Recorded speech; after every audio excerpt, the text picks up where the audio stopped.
Cyclone Nation, what better way to kick off the 2025 college football season than cheering on your Cyclones in the Aer Lingus College Football Classic in Dublin, Ireland? Whether it's a quick trip to Dublin for the game, a multi-city adventure throughout the Irish countryside, or premium game day hospitality, there is a package for you. Visit cyclones2ireland.com for information on official travel and hospitality packages. That's Cyclones, the number 2, Ireland.com. Jealousy, turn these things into the sea, turning through sick lullabies, choking on your alibis. But it's just the price I pay. Destiny is calling me. That song forever. Matt Van Winkle already shut us off. I don't care, Matt. Because I'm Mr. Brightside. Okay, welcome to Kickin' It. Another victory edition. Broke your speakers with fire. So anyway, we are, this is Kickin' It. I'm Jeff Woody. I'm here with Grant Mahoney, Aiden Wyatt. Just sweetly serenaded us with what is, I think, currently probably the number one song, at least in central Iowa, probably across the state of Iowa, with Mr. Brightside. We're going to get into that in a second. This is another Victory Monday. This is the weirdest Victory Monday, I would say. I had no doubt. We're, as always, brought to you by Kelderman Manufacturing, kelderman.com. Do you think he has defibrillators that we could buy at kelderman.com? They should have one in their office. Yeah, I mean, just to OSHA. On the wall, yeah. Probably required just for safety standards. Yeah. But I feel like defibrillators, there was a lot of them that would just, as long as they're charged, which also PSA, if you own a business, just check, see if your defibrillator's charged. It's just, no fee there. There's just good life advice. Anyway, kelderman.com. That was one of the weirdest games that as we were walking back from the stadium. And so Aiden, you were in the press box. I had tickets in section 5, and you were watching on TV. So we had 3 different experiences of this game. But as we were walking back from the stadium to the truck, my line was, I don't know if I want to run a marathon or go take a nap. And I feel like I'm still kind of that way looking at this game, because I'm both disgusted and horribly proud at the same time. That, like, this game was so weird. None of the stats line up to how this game went, and Iowa State didn't have any business winning the game, but they did.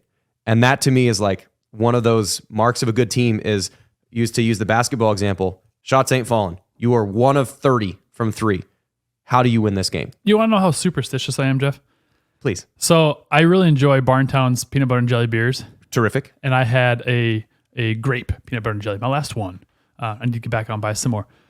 When I would sip on it, a good play would happen. And so I told myself, this is because of me. And so I was slowly sipping my beer the fourth quarter, and we had a touchdown, and I finished it. And then I had nothing. I was drinking nothing. I'm not an alcoholic, but I had that, and I also had another drink. But after I finished the beer, UCF came back, and they had the pick six. I'll call it pick six. Yeah, pick six. And I was like, I gotta get something else. But I'm not gonna have more beer because I had my last beer. And so I backtracking here for a second. When you uncap honey, you need to rest that honey in alcohol to get all of the honey off of the cappings. So then you have clean wax, and you've got honey-infused alcohol. So I use a Woodford for my honey cappings. And so I had some honey-infused Woodford. And so I was like, this sounds delightful right now. I'll pour just a little bit of Woodford. And so I was slowly sipping on that as the game finished up. And as they won it, boom. So you can thank me for that. Grant, I appreciate you. I appreciate you for that. But I'm talking like just touch my lips. I mean, you could just smell it. Like you could just. Yep. It's like putting paper towel. You're just getting capillary action. You're not actually drinking anything. I cracked the beer at halftime because I was like, you know what? Something's got to change. Need some good juju. Yep. I have one. I they come in 4-packs. I have one during the game, and now that was the time to do it. I don't even know where to start necessarily with that game. So I think we have to start because we did, for those YouTube viewers, you didn't get to experience the joy intro of Mr. Brightside because copyrights and, protecting artists' work. YouTube hates fun. If I put that on YouTube, a Google executive will come beat me with a lead pipe. It's true. It's happened. In the library. That's happened. As long as you roll a 7 to get across from the courtyard. Colonel Mustard. But I do declare.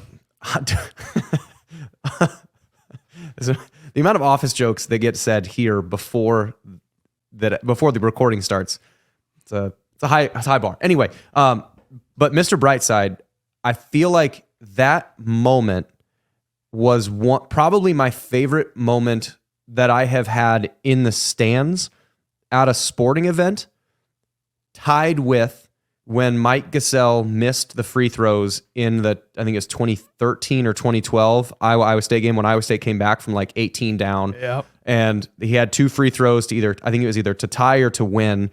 And Hilton was like shaking and he missed both free throws and Iowa State beat Iowa. Like that fan experience and the fan experience of Mr.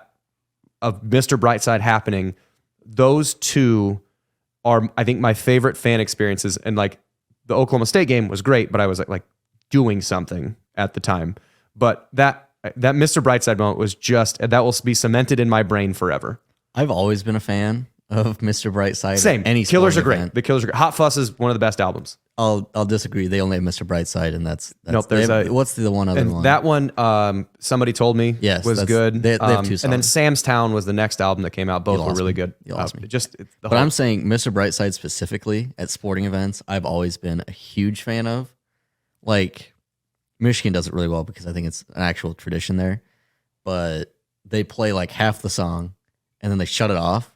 and you and the finish. stadium sings the rest. It's so cool. I think it has like the little magical alchemy of it being a song that you can understand for the most part. Like you get close enough to the words. It's everybody can sing it, and you could pretty much yell it like that. There's not a lot that you have to musically, There's not too many notes. Yeah. It's like 3 notes. Like it's And- not that. Like, you don't and have to do that. You don't have to they're all- execute Whitney Houston. It's the same note most of the time. And you can be inebriated and still just blast it. You can be pissed. But the reason why that was cool is that, like, one, I just want to give a shout out to like game day operations for the stadium. You can tell it's been a focus since last year into this year, and it is way better for things like this, where like the howdy howdy howdy hi, that thing, like that's fun. Like the I'm forgetting his name. The guy, the King of Queens guy.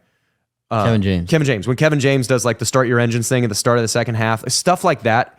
There's more music going on. They crank the speakers, but you can tell it's not just robots the running. sideline girl. Even Even though she was terrible in the first game, she's gotten been great a lot better. Good energy. Everything feels the right, but it's still a stadium built by humans, run by humans. And the thing that was cool about Mr. Brightside, so we were talking about this before. So you were watching this at home, Aiden. You were in the press box. So I didn't see this until and it was social media. during the commercial break. I'm curious what your experience of it was in the press box, and I'll tell you what my experience of it was in the stands. So let's set the scene a little bit.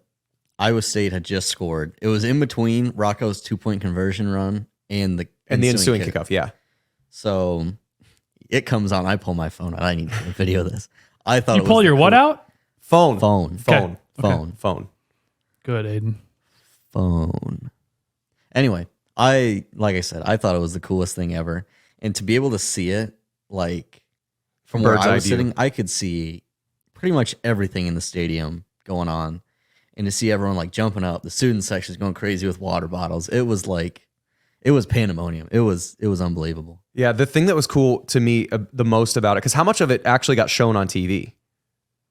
Not a whole lot. So it was just kind of like any of it. I feel like I rewatched a little bit of it. I didn't watch it just to kind of get a couple plays for the Cyclone Fanatic social It posts. wasn't enough that I was like, oh wow, that looks really cool. Yeah, so it was the whole commercial break pretty much. So like it was like a verse and a chorus and like the start of the next verse. And I think the thing that was the most like this little like perfect little moment, this little kind of capsule of the experience was that game was so ducking hard to watch the entire game, because Iowa State, they ran 96 plays. They threw 2 pick sixes. They gave up huge runs.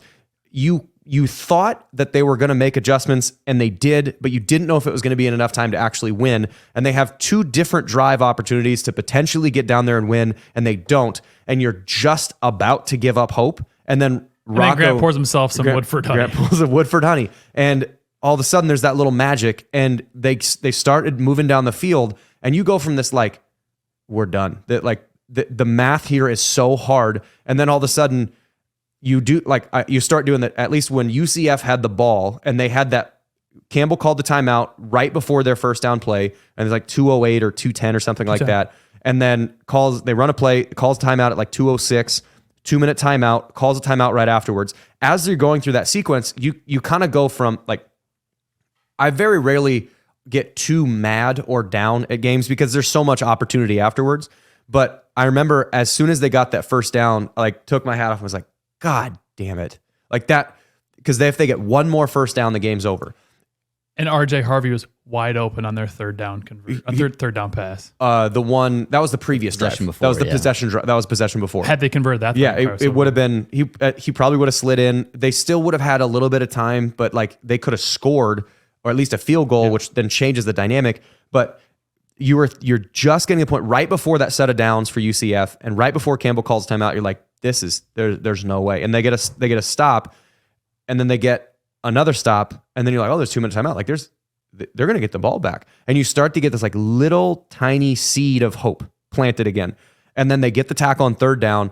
Everyone's like, oh my God, we can do this. We're getting the ball back. Might happen. This might happen. And then they get the ball back. Ball goes in the end zone. Jalen Knoll does a terrific job of distracting where the ball is versus where he wants them to think it is. So like we can get in the mechanics on special teams on that in a second, but they get the ball back and good first down completion. You're like, oh, that's good.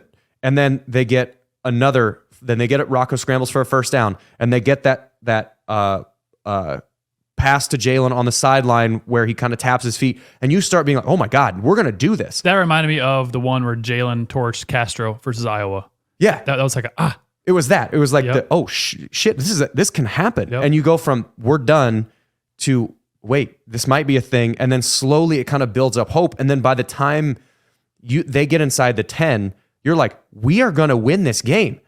Oh my God. And so it's just this from the bottom of feeling at a sporting event you're going to win it because now you have to start throwing and like we won this game. So this hard swing from absolute bottom of the barrel fandom of being like the season's pretty much shot because even if you go undefeated, they're still going to probably vote you out because UCF's not a quality loss and yada, blah, blah, blah, yada, yada, blah, whatever.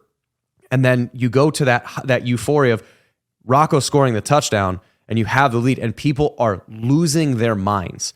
And Aiden had mentioned this before we got on the touchdown run. James Neal was in the end zone before it was snapped. Yeah, he was. Started so bad. He was. And we'll get to officiating. Yeah. But then he gets the 2-point conversion. You know that it's a field goal game. Everyone just feels like we won this game. How in the hell? And that Mr. Brightside hadn't really been played at Iowa State games, maybe once or twice in like a weird moment. It was like a one-off. It wasn't like they need to do that. Like a juicy wiggle. And so this brings me back to Jack Trice was built by people and it's run by people. I don't know if you could tell this in the press box, and you for sure couldn't tell it on TV. They started playing the coming out of my cage and I've been doing just fine. And then as soon as they got the destiny, and as soon as they got the open up the eager eyes part, they took the sound Eager eyes? I always thought it was eagle eyes. Eager eyes. Eager. But then they just cranked the sound. They just took it from loud to max out the speakers. So it's that moment that like pure joy. You can tell the people in the sound booth are losing their minds just as much as we are down in the field. And as you guys had to somehow try and not lose your mind in the press box because it's a professional environment. But like people are losing their minds and you could tell the people in the sound booth just crank the sound up and we're like, you know what? F it. Let's enjoy this one. And they just let it run. And the other like little goosebumpy part was when they cut the sound. It was right before the line, Destiny is calling me. And with that game happening the way that it did in the season that it has, 55, 60,000 people after watching that shouting together, Destiny is calling me. That was the coolest moment as a fan that I can remember. Again, it's that Iowa missing the free throws and Mr. Brightside. Those two moments to me stick out so much as just like, people love this stuff, man. Like the sound crew, the game day operations, just crank the shit. Just let people enjoy it. Let it go all the way up until kickoff and then cut it. And Destiny is calling me. Like it was just so well done. You can't possibly have planned that moment. It just happened. I mean, there's only a couple moments that have happened like that in Jack Trice history. One, I remember specifically 2011 Oklahoma State game. Mm-hmm. Big part of this program. What happened then? Program? You guys had just scored. I don't remember what the score was, but it was right before the onside kick. Do you remember what the score was, Grant? I don't. No, I don't. I don't remember if it was tied, if you guys were down by one possession or what. Coach we had Coach Rhodes on early. He had mentioned something. We were still down. We were still down. Okay. Yeah, because I think Albert was the one that scored the game winner, and we didn't kick an onside after that one because he wanted the defense to get a stop, because Quinn Sharp then missed the field goal after the ensuing drive. Okay. But after Albert's. The onside kick was early on in the second half. Yes. So anyway, I remember because you guys had just scored. I know that much. And they were playing Sandstorm. I was 10 years old. It was me and my dad, and they're playing Sandstorm. The place is going nuts. They pause it for the kickoff. Obviously, Grant kicks absolute peach of a shot. Yep, as he always does. Iowa State recovers, and then they play Sandstorm like the kickoff had just never happened. We get right back into it. It was iconic. Me and my dad still talk about that. So it's like, it's weird to have a song coincide with the crowd so much that it changes the entire mood of the evening. And something like that, it just doesn't really happen all that much. Like we have Juicy Wiggle. Yeah, and the Juicy Wiggle, that sort of happened organically, but it's now you expect it. Yeah. I heard people were pissed because it happened after the block PAT. Which, and so I was actually, that moment of, as far as the Juicy Wiggle, somebody next to me was like, man, don't play it now. I was like no, that's exactly when. Read the room. That's exactly when you need to play it, because all this comeback. I thought it was interesting because as far as I know, the only time they've done it is the first touchdown of the second half. That was the second touchdown of the second half. And people were complaining, they should do it a little later. It shouldn't be played that early in the second half. Well, this is what you get. Oh man, but that the fan experience of that game, it was so good. So Aiden, in the press box. So as a context for those who haven't, whether either been in a press box or know what it's like, you peasants. You peasants, yeah, you peasants who are not Grant. I'm one of them.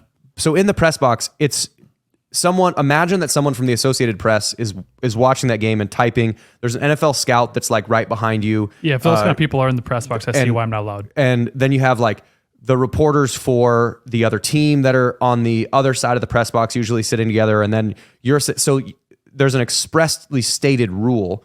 And Tom Crochelle is the one that actually does the announcing in the press box. So you get Tom Crochelle's stern warnings. And it's always, if you want to cheer, great, take it outside. And it's always, but Tom Crochelle. But anyway, that you're not supposed to cheer. You can react somewhat. So like if someone hits someone out of bounds really, really late and you go, oh, whoa. The big one was the interception return when he fumbled it. They show the first replay and everyone just, oh. Yeah. And you can react, but you're not cheering. Yeah, I don't want to be in the press There's box. no positive or negative. I cheer. It's a great environment to watch. You can see everything, but for the pure fan experience, it's not great. Sounds like it's a shit So experience. a moment like that, when you're watching Rocco score, you're obviously an alumnus of Iowa State. You work for Cyclone Fanatic. Yeah. You guys are all, I'm sure, thrilled. What was the environment of the press box like in a moment that is so happy for Iowa State fans? It was a nothing burger, honestly. Like That sucks. I was excited. That sucks. I don't want to be around that. Me and Cito were excited because, this is our, for lack of better terms, this is our livelihood. Yeah. Iowa State being good at football. So, I mean, for us, and it was almost to the point, like you said, it was expected that Iowa State was going to score there. Yeah. It did get to the point where it's like, oh, I don't know if they'll score because, and maybe you guys think differently, but when Rocco spiked it, I love the spike. Oh my God, I love the spike. Love it, love it, love it, love it, love it. In my mind, it was a waste of a down, and there was still 1:05 left. We can get into that later. Yeah. But anyway, it got to the point where it was like, they're gonna have to do a lot to mess this up. So it wasn't a good or a bad vibe. It was just, I didn't know if it was like where you could tell people are like, there were like wanting to explode but couldn't. There were some people that are covering UCF that sat next to us, but they had already left at that point. Like, I think they went down to the post-game press conference already.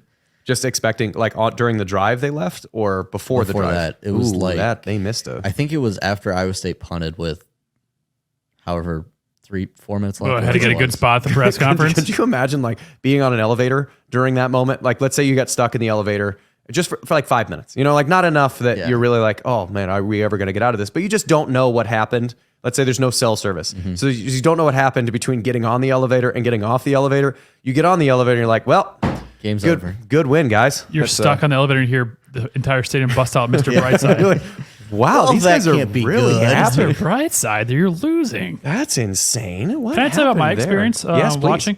I hope we never get those announcers again. I thought they were. I mean, upon rewatch, it was pretty Oh, decent. Tillman's good. Early on, though, I couldn't do it. They kept calling Brahmer, called him Noel. At one point, they called Jackson Sama. And then when Carson Hansen had his touchdown, it was like a 7-second awkward silence. And he goes, Bop, that's Hansen. I'm like, okay, what do we do? Same crew. Action Jackson. I think that was a different guy. So Was it? Well, the guy for Houston wasn't the one that did this one, but few different annoying announcers. And I guess what I gathered from that is go to the game.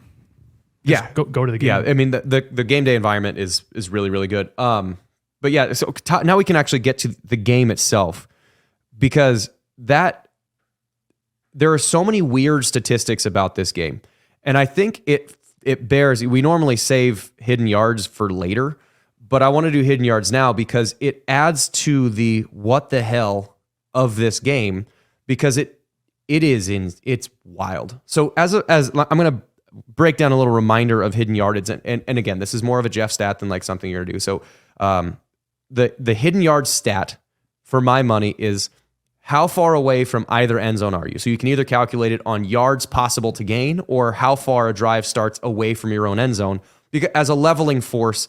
So if you have 400 yards of offense and I only have 300 yards of offense, but I started every drive on 20 yards away from the end zone and I still had 300 yards of offense, then I will beat you by 100 because I get to start close to the end zone. So statistics kind of lie. So it's basically a leveling force for statistics.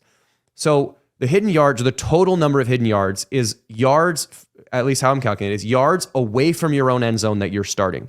The difference then is how many yards the team that has less hidden yards trails the team that has more hidden yards, which, again, that's a scenario of 300 to 400.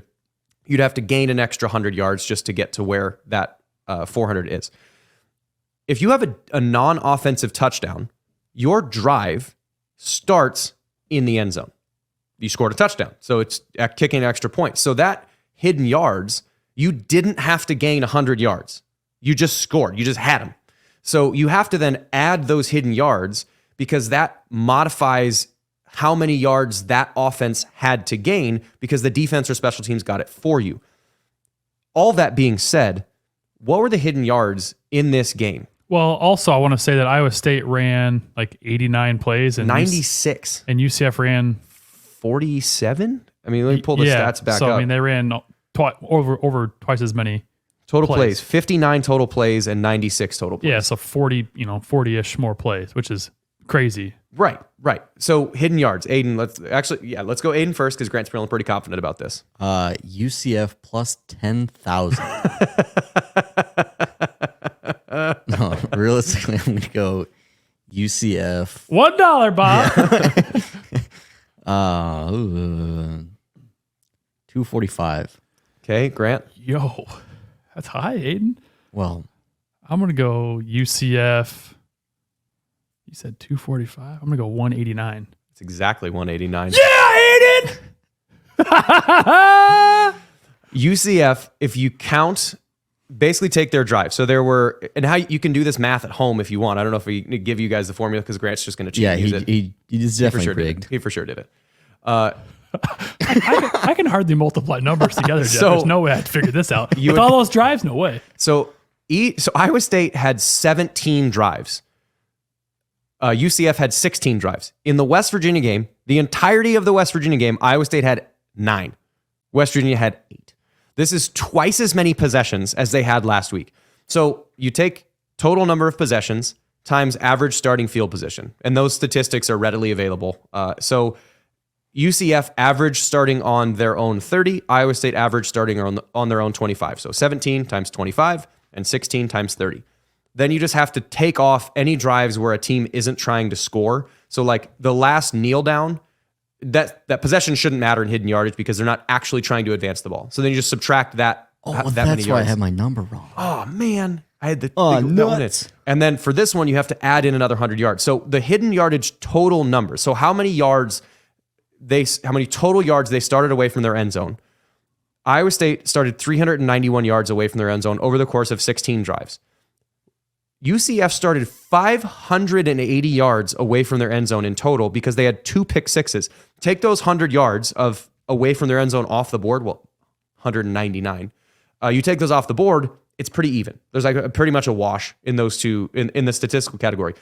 But Iowa State in the special teams realm or the non-offensive touchdown realm was outgained by 200 yards, which is why when you look at those statistics, you look and you see, oh, Iowa State outgained them. What was it? 530 to 416. It doesn't feel like that because if they were outgained by 189 yards, you'd have 530 total yards that they gained. 189 of that was just playing catch up to where UCF was. So that was the equivalent of a game where they had 340 yards of offense. That feels more appropriate to how the game actually felt and the offensive execution that they actually had. Yeah, it doesn't say 530. That's a large number. I was like, that's pretty good. It's pretty good, but pretty they just balanced. had 17 drives, 16 of which they were actually trying, and they started behind the 8 ball because the pick sixes so many times that UCF, they're 416. You can look at this another way. Iowa State had 530 yards, and let's just leave that there. And then you add 189 because that's just the bonus that UCF had. 416 plus 189. They had 416. I had a minus there. Plus 189 is 605 yards. Yeah. If you include those two pick sixes as the equivalent of offensive drives, they had 600 yards of moving the ball forward, which is why that game felt like you were sledding uphill the entire second half. From the time it went 14-14, and that was the big RJ Harvey run. When it went 14-14, you're like, all right, they're in for a fight, but this will be okay. They throw the pick six, and you're like, oh, I'm not fearing like we're going to lose, but I'm not as confident anymore. And then they have that big quarterback run, and you're like, uh-oh. Yeah. This is going to be an uphill sled. Well, I kind of told Aiden, too, did you play in the Drake game when Iowa State played Drake? No, I didn't play in the Drake game. But you played in the Kansas Ice Bowl game. Yes. So I told Aiden when the Drake game and the Kansas Ice Bowl game, and even to some extent the Kansas State game last year, when the playing field is shit, more or less, no matter the disparity between the two teams, they're going to play a lot closer, which is why the Drake game was so close because It was just rain all day. just rain and sloppy Well, we and kicked the mushy. shit out of Kansas. So it was 32-0. Okay, so that's a bad example. But Kansas State game, and then even this game, the sloppiness of the field where guys are slipping all over the place, it levels out the playing field, which I think plays in favor of one, running teams, but two, the offense, because they obviously know where they're going, what they're doing. The defense has to adjust and slide and do this, that, and the other, which you saw guys slipping all over the place, and I don't know why that is. It feels like it's wasn't dry like enough. it wasn't dewy. Yeah, I don't know why there was enough slipping. They were changing cleats and stuff like that. Another thing that I was thinking of, not necessarily about like the field conditions and hidden yardage. One more thing about special teams. Well, actually, two more things about special teams. One, we'll do a good one and then a bad one. The good one is when I was saying that like the Jalen Knoll, that final drive was set up by Jalen Knoll being really good at what he does. And so if you're a coach or if you play special teams on your high school, junior high, Pop Warner, whatever, what Jalen did there, that punter's a dude. UCF's punter. He can kick, man. Yeah. Jalen had that big return when he was trying to like turn him over and when he was trying to boom the punts. And he had that return that he went from like the 5 to I think the 40. So it was a 35-ish, 38-ish yard return. After that point, he started doing just nose down backspin punts because what those do is the trajectory is different. It doesn't keep flying. It's sort of like you switch from a 3-wood in golf where you're trying to get some rollout to like a wedge. Yep. Difference in total distance in a golf club, but you're trying to get it to come down. You're not trying to keep it running. So every punt after that, they just started punting it up in the air with some backspin. which then it comes straight down on the returner, which brings the total distance a little tighter without sacrificing hang time. When you execute that really well, it's almost impossible to get a return on because the coverage team should be right there. So they just didn't want Noel to have a return. What Noel did on that last return is like textbook. One of my biggest pet peeves is when a returner is standing on their 5-yard line or their 10-yard line, wherever they indicate the coach puts them, and then they throw fair catch up there and then run away from the ball. That's the dumbest thing that you can do. It's like saying to the return team, hey, it's coming right here. I'm going to move, though. Not necessarily. It's dumber than that. Yes. It's dumber than that. Because if I'm on the coverage team and you throw fair catch up there, I can completely ignore that you exist. Because if you catch it, I don't have to tackle you anyway. So when you throw the hand up, like, let me take a step back. Punt mechanics in a situation like that. In the situation we're talking about, UCF is punting from like the 50, somewhere in there, 45, 50-yard line. They're trying to put Iowa State in that coffin corner. They're trying to put them inside the 5, inside the 10. So he's trying to hit that ball like at the 2 or at the 5. I don't know if you had any like coaching, like where you actually want to put it, but Pylon. Somewhere pylon. Front pylon. Inside the 5. Front pylon, inside the 5. You're trying to get him there. And Darian Porter is the best at this, like, in Iowa State history. Jeremy Reeves pretty close. But you have the gunners in those situations. The gunners have to trust that the punter is going to hang it high enough that the rest of the coverage team is taking care of the returner. The gunner's job is to just find the ball. Coach Rhodes, find the ball! Practice. You would, because just he would coach the gunners in that. Like, he would just take them on the drill and just coach the gunners. I still have I don't think dream is the right word, but dreams of Coach Rhodes. Just like, I'll be, whatever dream I'm having where I'm like flying through the sky and I hear Coach Rhodes just from nowhere, find the ball! So, damn it, Coach, get out of this dream. I'm on Mars, man, just eating marshmallows. Yeah. So but anyway, so the gunners aren't trying to find the returner in that situation. They're just trying to find the ball. The rest of the coverage team is trying to find the returner. So which brings me back to the stupid part of when a punt returner calls fair catch in that situation, the gunners are already looking for the ball. The coverage team then can also go look for the ball. They don't have to worry about you. You're still going to have the slower arriving guys. So whether they got held up or they just are further away, they'll still sit around the returner, because if he drops it or bobbles it, and let's say it actually does go to him, then you want to be around to harvest that ball if it falls on the ground. But everyone else is just looking for the ball then. You're just trying to catch it. If it bounces, if you have more people back there, the odds of it bouncing into one of you is better. And like Brantner and Kirby were awesome at that, as pinning people inside the 20.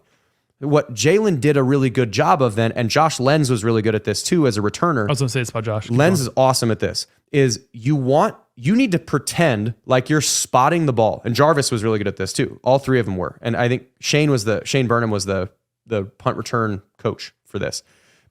And Coach Pope actually was coach returners.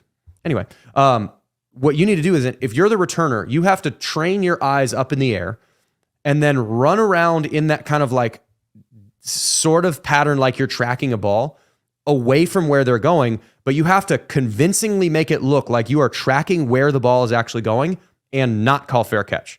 Because then if you're tracking the ball, that weird actual movement where you're looking up at what I assume as a cover guy is a ball, and you just run around, then I have to trust that you actually are spotting the ball, which then draws the rest of the coverage team and any undisciplined gunners with you. That's what like Josh and those guys are really good at. That's what Jalen did an awesome job of just training his eyes on where the ball was going to go, and ran away from it. Both of the gunners couldn't find the ball, and they couldn't use him to find the ball either. Ball bounces in the end zone. The ball landed at like the 5, and it took a skip into the end zone. If they could have found it, imagine that drive starting on the 2. No timeouts. You have 98 yards to go in a minute 44. Rocco's been off. You are way backed up. You're down by a bunch. That is starting running back. Running back. I mean, starting tight ends out. Like, that's hard. But Jalen doing a really good job of moving the coverage team away from where the ball is, and that ball trickling in the end zone was like a starting thing. So that was my the good thing, the really well executed thing. One thing I do want to say in that too is that Josh was really good about that. And I remember one play we had where Jarvis was like, quote, supposed to block the gunner, but he intentionally didn't. And what I mean by that was, and I don't know why we haven't ever This was OC. This was Mike we O'Connell. haven't ever run this play again where Josh was lined up where the punt team knew the punt was going to go, but Josh took off like to the right as if like it was a shank, just sprinted, and everyone flowed over there. Well, Jarvis peeled off and found the ball and caught it, and then we had a really good return. Yeah, and I think they ran that one time earlier because OC, Mike O'Connell, was the one that was doing the decoy, and Josh was the one that was the returner. Yeah. But yeah, that return style, you just have to act a little bit to draw the coverage team away. So that the good things is what they did. The bad thing, blocked extra point. Boy. Yeah, so the one before that almost got blocked, and I don't know if Bramer's on the right side and Burkle, who filled in for him, if And maybe that was Burkle's side anyway. Yeah, I'm not sure. But the first PAT, the PAT before that, I thought, whew, they got close to that. And then the second one, I went back and watched it 2 or 3 times, and I sent you guys a video, but Burkle just Olayed. Just didn't even touch the guy, didn't even try to put a hand on him, just kind of put his head down, his arm out, just half-assed it. I will say that's a hard job. I did that job on PATs. That's a hard job. You got to at least get a hand on him. Yeah. And he did not. Your job on that, and they have a little bit of a different alignment than we did. Theirs is more like they're 90 degrees to the line of scrimmage. We were like 45. So I was flared out a little bit. He also, like, instead of stepping like downfield kind of back towards the kicker and punter, he stepped back almost like not like 90 degrees, like A drop step, opening his hip up. Yeah, so like he was almost like his butt was to like the tackle and his butts were facing each other. Yeah. So he opened up too much as opposed to going 90 degrees. Yeah, the technique for that is it's super hard. You have to, they call it redirecting because you're responsible for 2 guys. Yeah. You have to go down and hit the guy inside of you hard enough that he ricochets you back into the other guy. You take some shots. Yeah, oh yeah, that's how I got a sprained MCL on that one because someone got punked and thrown into the side of my knee as I was extending out to do that. That not fun. But yeah, that was a bad opportunity. I don't know. Does that after that kick? Now Conrady kind of flushed it from his brain. Does that ever live in your head when it gets blocked? Like, are you looking at that at all, or are you just still focused down on the kick? I would say still focused on the kick. The only time I really got in my head was when we played A&M and Von Miller intentionally jumped the line and then was staring at me eye to eye and went from like a 38-yard field goal to a 33-yard field goal. And I absolutely had crap-filled drawers at that time, and I missed the next one. It was a great snap, great hold. And at that point, I was just staring at Von Miller. Yeah, well, yeah, I was staring at Von Miller prior to, and he knew what he did. He just jumped over the snapper. Like, I'm gonna get in your head, kid, and he did. And yeah, at that point, my drawers were full of poop, and I missed the easy 33-yard field goal. Too much poop. A lot of poop. It's Too much poop. tough in the to pants. make. Tough to make a field goal when you got a diaper full of poo. Too much poop in the pants. Other things about the game itself, because there's no real like reasonable transition to get from the just different parts of this game because it was so wild. I think this game underscores how important all 3 running backs are. Yep. In their own way. And I would say at this point in the season, Hansen is probably the most, I don't want to use the term important because that kind of, it's not the right thing, but it's the only word that comes to mind. He is the best at keeping the offense on rhythm. In that, he's been the most consistent. He's the most consistent. His eyes are the best. His timing is the best. He'll hit a home run. I mean, he hit a home run on Saturday. They didn't catch him there. I thought they were going to. Why? Because he's white? Because I thought it was you for a second. That's when people are like, I text you guys, I was like, I'd been walked down by that. Boom, 25. When people say, oh, Carson Hansen reminds me of you. I was like, nope. Jeff, did that mall walker just walk you down? Yes, he did. She is very fast and she's wearing Hokas. And she has a walker with tennis balls in it. I will say, I'm not slow for a running back. I was 4.68 laser time 40 at Pro Day, which is very slow for a running back, but really fast for a fullback. Yeah, that's about average speed for a linebacker. I was 4.64 in high school. With the wind, in track spikes, hand timed. Definitely hand time, but There's only a 20-yard. But so I was fast for a person and fast for a football player, but just not super fast as a running back. Not that I'm defensive at all. But anyway, but Hansen, the thing that he does, Iowa State's average distance to go on third downs, I think, was 5.7 yards. Now, a third and medium is anything between 4 and 6 yards, through 3 or 4, 6 or 7, depending on how you cut it. So they're third and medium on average the whole game. So what Hansen does, because he's able to stay on track, is he will take a 2-yard run and turn it into 4. He'll take a 4-yard run and turn it into 6. He's very rarely going to take a 2-yard run and turn it into -3. And when then you're 2nd and 7, as opposed to being 2nd and 12, which then you don't feel the pressure as an offense, you can operate more in rhythm. And then I think Bramer being out at the same time is the other thing that hindered the offense's ability to just be consistent. Because what UCF was doing was they were playing football, both offense and defense, like Iowa State plays basketball, which is can't call all of them.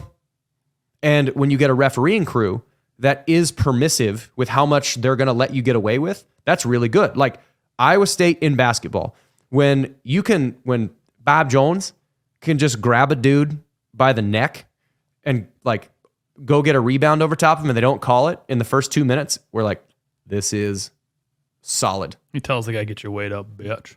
Biatch.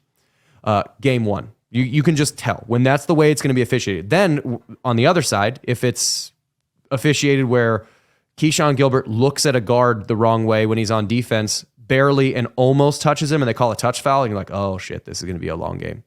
So UCF played defense in a way that challenged Iowa State's wide receivers and tight ends to get off the coverage, which they did sometimes, and Rocco just missed them. But then also it challenged the referees. Throw the flag. You can't throw it on every play, which is a fine defensive strategy. If you're going to beat Iowa State, you have to disrupt their rhythm, and they did. Well, your best cover guys are your corners. Bramer would eat that dude's lunch, and kind of was for the, middle of the first quarter, the middle of the second quarter, whenever he got hurt, because they didn't have a good man-to-man matchup that they could be more physical with him. So then when he went out, Iowa State doesn't have that third and big man coverage beating player. So UCF can then just ratchet down on Nolan Higgins, press him hard, play over the top. I dare you, throw it. We're going to hold him the entire time. They're not going to call pass interference 12 times this game. So UCF did that. And then Hansen not being on the field to keep them in rhythm, to force them out of this man coverage and play everything. And then Bramer not being around to beat that made it so Iowa State was so running in mud through that. So I think Hansen and Bramer are really important efficiency pieces in the offense. Obviously, they scored 38 points. Like they're still a good offense, but it's much more efficient with those two on the field. I mean, so I had heard that, UCF, that they weren't really doing their assignments, that they were kind of basically just playing backyard like football. Street ball kind of? Yeah. Like, the Iowa State's offensive linemen were like, okay, we expect them to be here, and they're not doing their normal twists and shifts. And that's why the offensive line might have looked out of sorts at times. And there was a couple times that I was like, Brendan Black kind of got bitched a little bit, but Black. But it makes sense if they're not doing what you're expecting them to do, and they're just kind of like almost like they implement a whole new game plan.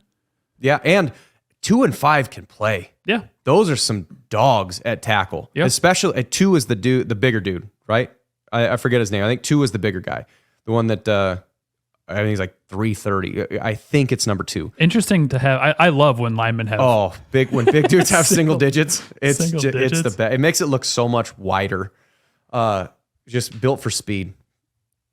Built for comfort. Lee Hunter. Yes, Hunter. 6'4", 320 pounds. Yeah, he's good. Then the other guy though is 6'3", 295. Yeah, but 2 was the one that stood out to me, that he was able to move, and he's really athletic. That is for sure an NFL draft pick. You can just, no one that big moves that well, that consistently, without playing professionally at some point. So Iowa State's defense, UCF's defense against Iowa State's offense, they're super physical with the receivers. Iowa State doesn't have that normal efficiency piece because they were playing super physical, and Jalen Jackson just didn't have enough space because they weren't on rhythm with things. And then Sama, he had a really good game. He had a really good few plays, but Sama is the Mark McGuire style of batting more than he is a Tony Gwynn, where Mark McGuire will hit 70 home runs, but he's going to strike out like 154 times. Sure. Or more. I don't know what a good strikeout number is. Versus Tony Gwynn, I think he struck out in the strike shortened season when he was batting almost 400. I think he struck out like 12 times total. But Sama is home runs, or he'll turn what would be a 4-yard gain into a 2-yard loss, but also turn what should be a 2-yard loss into like a 12-yard gain. So that efficiency consistency piece is what Iowa State didn't have, and so it was just Rocco by himself running the ball from these weird 3rd and 9, 3rd and 7, 3rd and 4 down in distances that you just don't want to be in. But they're playing man. You got it open. Go take it. Yeah, he was really just being smart out there, not being a dingus and just kind of, really taking care of the ball. What are you talking about? Just, What are you talking about?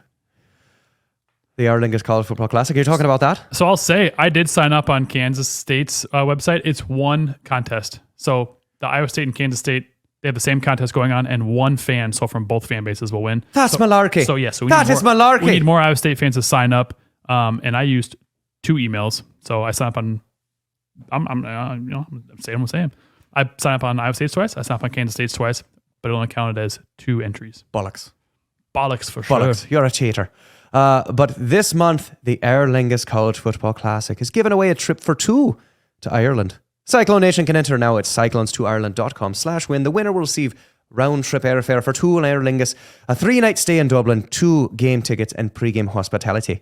Must be 18 or older to win. Deadline to enter is 11:59 p.m. Eastern on Thursday, October 31st. So head to cyclones2ireland.com/win to enter now. Jeff, something interesting that I heard Coach Campbell mention was that they brought 120 guys to fall camp, and 101 guys have played this year. Which is bonkers. Bonkers. When we played, it was... Yeah, Aiden asked us, how many guys do you think played? I bet somewhere between 50 and 70. And I think 70 is probably very generous. And that would be like if we either blew somebody out or were blown out on the other side of that, where you get a bunch of backups in that normally don't play, the walk-on kids that you're either up by 35 or down by 35 in the fourth quarter, and they play for like 2 snaps. How many guys do you think played in the Baylor game? Wasn't it like 60 or something like no, that? No, not this year. I'm talking when you lost 700 to 7. Well, it was a road game. It was a road game. So 55. All 55 of them probably played because they're trying to keep starters off. Ugh. That was my birthday, by the way. So I turned 23 on that day. My birthday was this weekend. Sorry. Great work. Great birthday weekend. Your birthday was this weekend? Yeah, it was Saturday. Oh, happy birthday to you. Thanks. Happy birthday. No idea. 34. Yeah. 34. 34.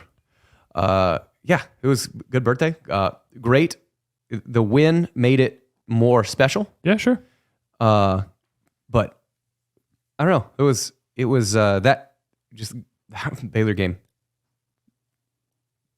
That is a long ways away in Cyclone past. It's 11 years since that game of just getting absolutely shit canned, like helplessly beaten, to now when, and I don't know who this guy is. I would like to just, if you were, and maybe there's probably more of these guys. Hot seat in guy. the stadium. Hot seat. Not the hot seat guy. Oh, we found him. There was a guy who said, get somebody else in at quarterback. Every game. And I'm going to talk directly down barrel to the camera. If you're a bench the quarterback guy, well, Rocco Becht is the quarterback, and you think I should yell bench the quarterback. Hold on. He said that this last game? This last game, middle of the third quarter. Sir, expose yourself. I would like you instead Time of out. That sounded really gross. That sounded really gross. Don't Do not expose yourself. Don't expose yourself. Yes. Identify yourself. Is better. Yeah, that's what I meant to say. If you're thinking about shouting bench the quarterback, I want you to just do a favor and just take 5 hands on your right hand, or 5 fingers on your right hand, close them, and then take the knuckles and just hit yourself in the nuts. It makes about the same amount of sense to punch yourself in the balls as it does to shout bench the quarterback. Roughly about the same. So if you're that guy, and I'm not going to be on the internet trying to check, and there's someone on the message board is going to get all defensive about it because they're super insecure if they have to shout bench the quarterback with Jeff. absolutely. This is a Jeff's junk moment. Jeff wants you to expose yourself. Nope. Grant wants you to expose yourself. Identify yourself. Just punch yourself in the balls. If you have the urge to shout bench the quarterback while Rocco's there, just punch yourself in the balls instead. It's a better choice. Speaking of though, that comeback, obviously Rocco dog. I went online and bought myself a Rocco Becht logo hat. Little RB? RB3? I did. RB13, whatever it is. Have not gotten a shipping notification yet, but when that comes in, I'll be rocking that baby. Clean. I think I would like to. There's 2 last things about this game, particularly that we can talk about before. I mean, we're already at 40 50 minutes, something like that. I'm out for your birthday. 2 questions. Did Aaron have on the big screen, "Happy birthday, Jeff"? No, she didn't. What? She doesn't love me. Also, did she make you like breakfast for your birthday? Got cinnamon rolls for breakfast. And then what did we do for lunch? No, like ham or bacon for breakfast. No, we didn't do that, but we did. No, we got pulled pork for lunch. There was my father-in-law smoked pulled pork for 16 hours on Friday night into Saturday morning. And then that was Juicy. the tailgate food on Saturday once we got up there. So I didn't get breakfast, but I just had a cinnamon roll. But we got pulled pork. And I'm sure that, and he purchased it from Fairway. So I'm sure that was an Iowa pork butt that was 16 hours slow smoked. Purchase more bacon, ham, and bacon, and pork butt. And pork butt. Yeah. There's no like Jake Butt, the tight end that was for Sure, yeah. for Michigan. Michigan. He needs to, like, if he has like a cousin that's named Butt, they need to get bacon butt. Purchase more butt, bacon, ham and bacon. Butt. Bacon butt. Sure, yeah. There's no one, I would imagine there's no one named like hot dog or sausage. Sure, it could be sausage, maybe. Someone named Andouille. Yeah, hot dog is kind of like a. I don't know if you got that. My name's Cornelius Hot Dog. Heir to the hot dog empire. Yeah, so thank you to the Iowa pork producers for sponsoring our show as well too. Okay, so 2 things that I just didn't want to say. So first thing is about Rocco. And somebody, How does he put his pants on over those huge nuts? I don't know. golly, he's Dude's got big balls on him. proportionally bigger than the squirrels.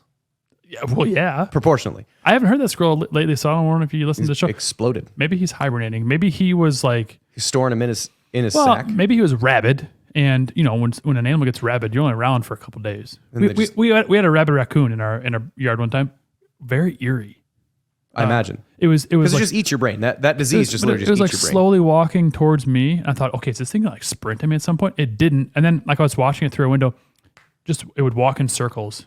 It would walk in circles, and then it found our garage. We have a detached garage. It was walking around our garage, and I called, Iowa Wildlife, whatever, control.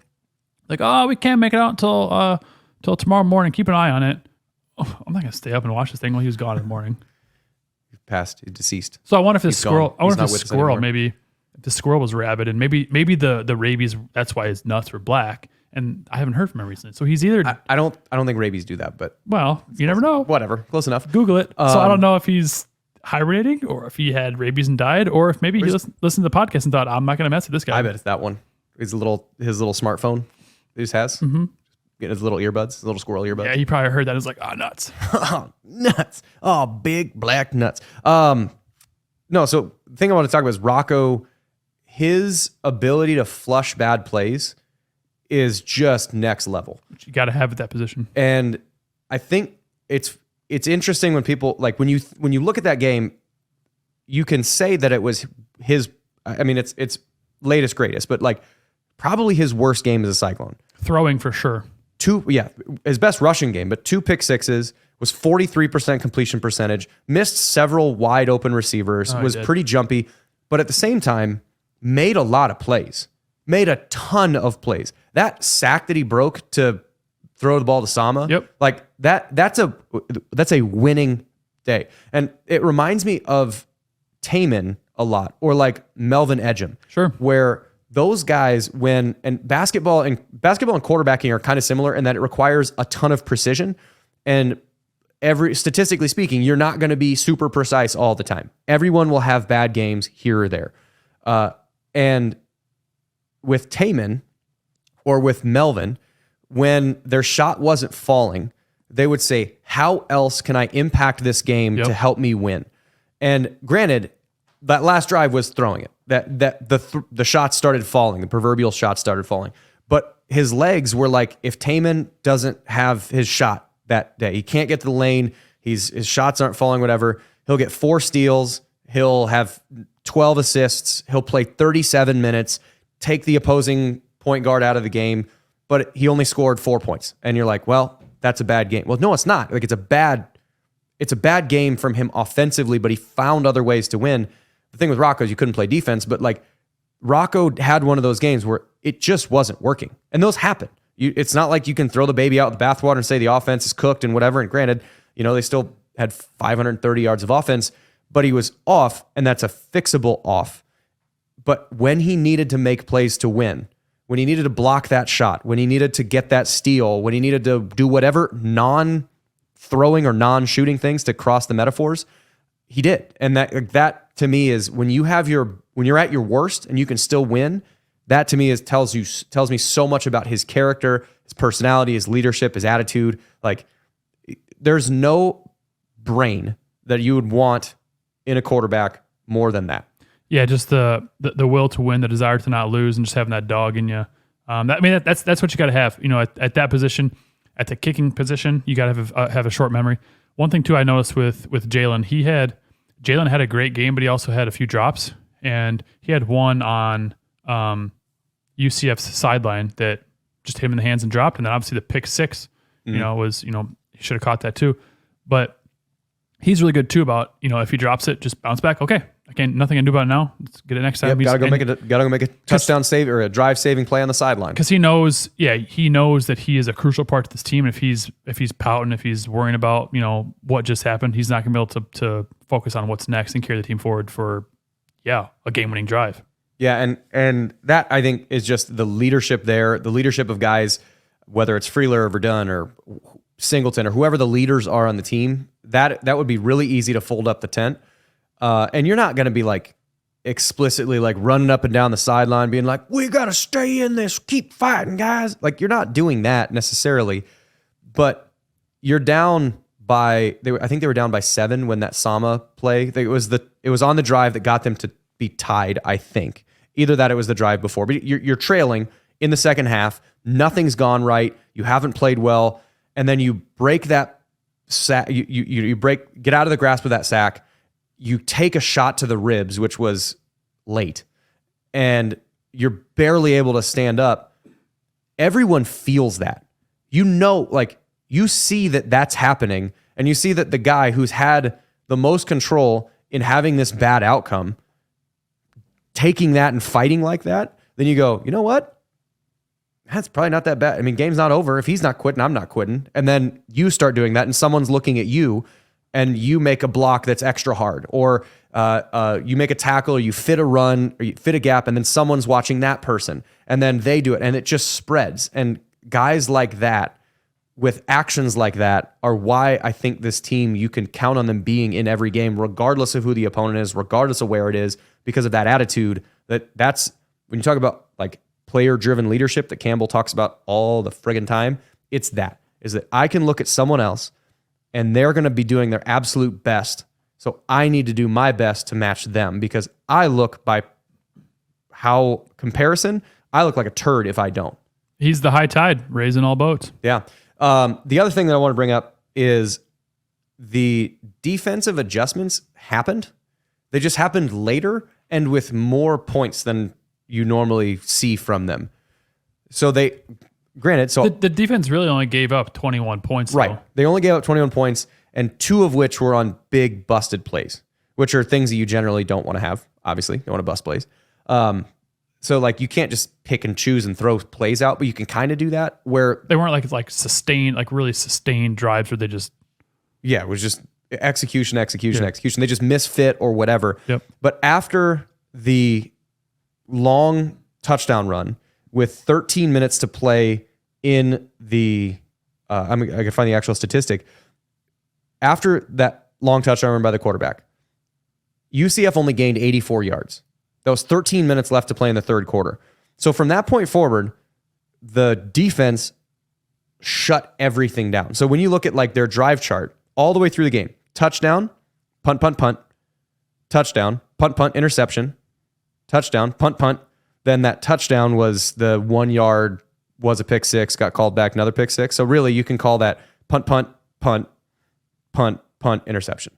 So like the defense actually played pretty well, all things considered. And I mean, I know their quarterback was a run first quarterback. He only had 62 yards. He was 8 for 20. And most of his completions came on last couple drives. There was a big drop. It was probably a 25-yard play that was a drop. He overthrew a couple. But there's another thing that's like, when you're like, oh man, they missed that throw. And whether it's Rocco or the opposing quarterback or whomever else you're watching, there's 2 ways to defend a pass, just a passing play. One is to cover everybody and not let them on the the receiving end have any space to receive it, or not let them have any time or space to throw it. One of those two options. And when you blitz, you're favoring the latter, where you're trying to get the time and space reduced on the quarterback. When you drop into coverage, you're trying to reduce the space for the wide receivers.